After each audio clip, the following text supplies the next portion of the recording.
یکم موافق شدم. فیصله رفیقان والا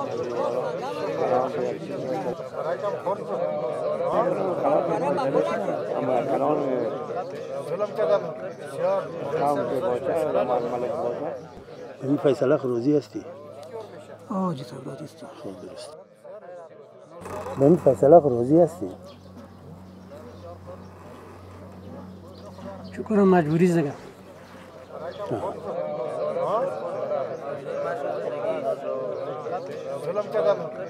بیادر چه باشه که علاجی صاحب اون فیصله نهایی جرگه را صادر میکنه. چه باشه؟ بسم الله الرحمن الرحیم. بیادرها قسمی که به همه ما شما معلوم است که شیرخان جلندر بیچاره را بدون کدام گناه و خطا به شهادت رسانده و تفلکای از او قد و نیم قد خانم جوانش در میدان مانده. دیروز از فامیل جلندر پیش ما میسفیدا آمدن و حریزه خود برای ما پیش کردند که همین حریزه را یک غور کنیم. ما هم ناگزیر مطابق همین جرگه عنعنوی که از بزرگا به ما میراث مونده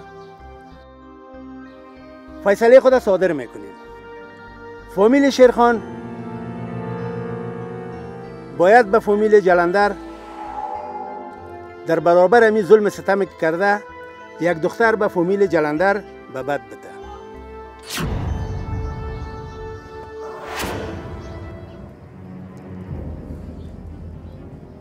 و چون خود شیرخان فرار است و ما معلومات داریم که یک خوارک به نام معصومه داره که در حدود سنای 9 الی 10 ساله شاید هم قدرها باشه. پدرشون گلروز خان در بین ما و شما هست. دیگه ما موسفیدا از گلروز خان خواهش میکنیم که فیصله جرگه را مقدم دانسته و قبول کنه که امی قتل و قتال و خون و خونریزی به یک دوستی و خویشی تبدیل شود. چطور از بیادرها؟ بسیار خوب گپ است. بسیار خوب گپ است. یک دعا کنه. یک دعا.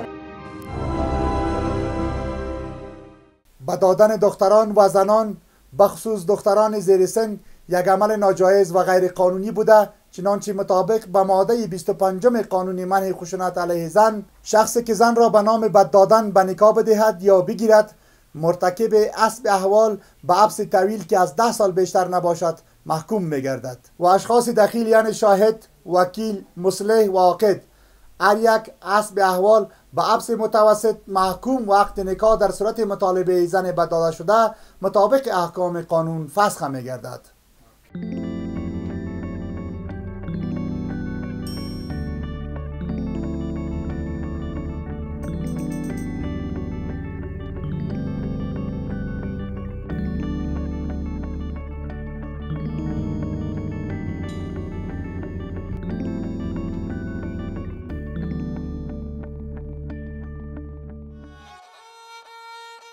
من ایمان که دختره که ما به اون مرد پیر که به جای پدرش از بدی حال وقت درس تعلیمش است، حال وقت بازی و ساتیریش است، حال وقت تعلیم تربیهش است.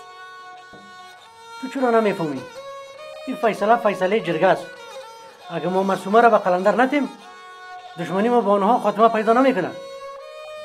اونا شیر را میکشند، بچه موتور از بین میبرند. حالا چرا این طفل معصوم به خاطر آدم کشی های بیادرش قربانی شود؟ گناه ازی چی است؟ مستوره لج نکو. اینمی رسم و رواج از سالهای سال به این طرف همه تو مونده. چی چاره داریم غیر پروردگار؟ خدایا این چی رقم رسم رواج است که دخترها رو بدبخت می سازد؟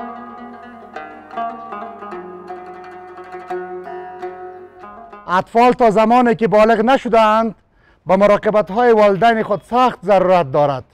زمانی که به بعد داده می شوند در خانواده شوهر با آنها به چشم یک گناهکار دیده می شود و مورد انواع آزار و عزت‌های روانی و جسمانی قرار می‌گیرند.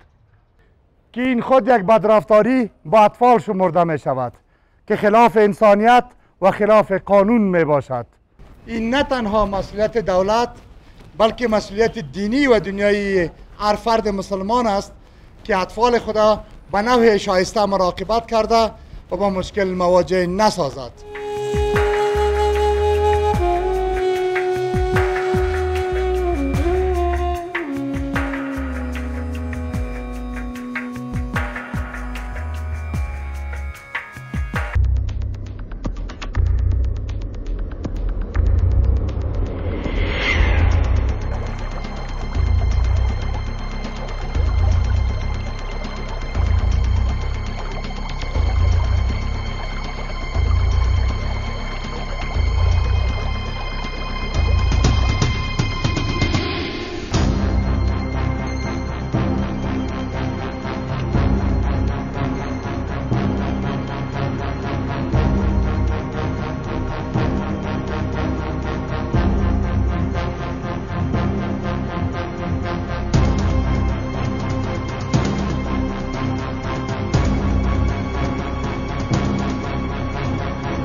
طفل نیازمند به حفاظت و مراقبت عبارت از شخصی است که سلامت جسمی، روحی، عاطفی و حفاظتی وی در معرض خطر قرار داشته باشد. منافع و شرایط تعلیمی وی مورد مخاطره قرار گرفته باشد. مورد تجاوز کلانسال و یا شخصی که بالای وی تسلط دارد قرار گرفته باشد. والدین وی را رها نموده باشند.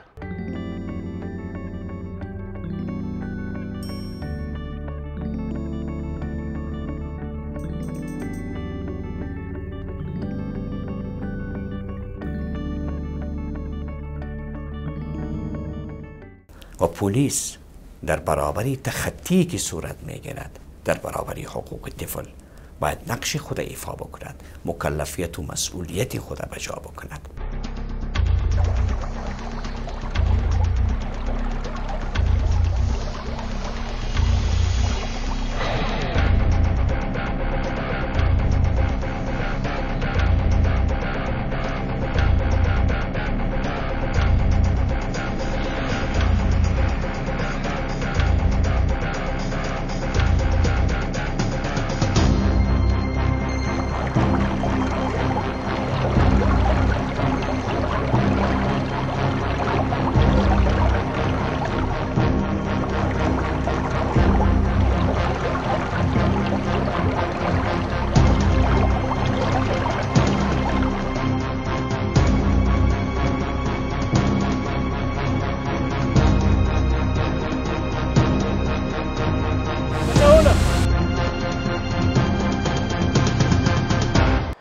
پلیس می‌داند که باید کودک از حمایت ویژه برخوردار شود و امکانات و وسایل ضروری جهت پرورش بدنی، فکری، اخلاقی و اجتماعی وی به نحو سالم و طبیعی در محیط آزاد و مناسب توسط قانون یا مراجع ضبط در اختیار وی قرار گیرد. در وضع قوانین بدین منظور باید منافع کودکان بالاترین اولویت را داشته باشد.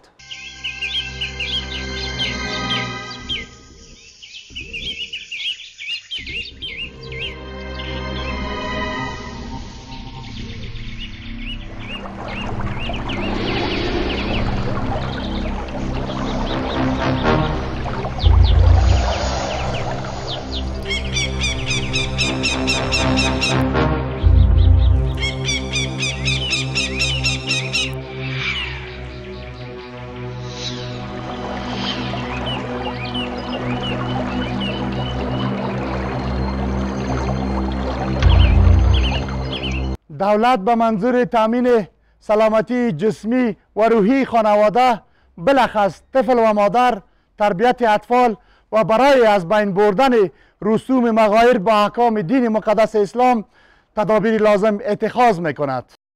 گرفتاری میکنه بعد موقع خوب باشه، زورگویی نکنه، اما تو بسیار خوب با زبان دیگه آرام بگویش تو با اساس اینی جرم دستگیر میشه.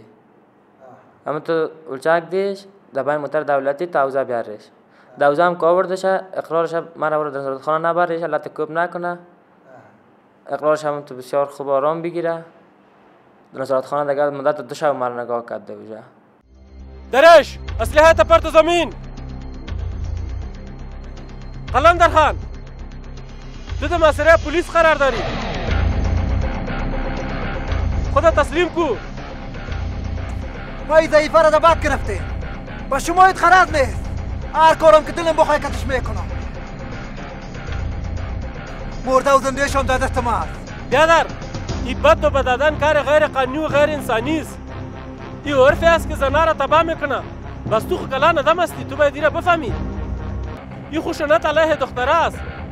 این یک عمل ظالمانه است که تو یک دختره که خردسال در بد میگیری. این خشونت علیه دختره است.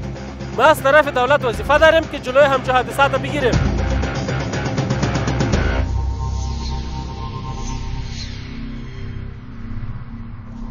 مادران و کودکان حق دارند که از کمک و مراقبت ویژه برخوردار شوند. همه کودکان هم از آن که در پی ازدواج یا به ازدواج داده شده باشند حق دارند که از حمایت یکسان اجتماعی بهره‌مند گردند.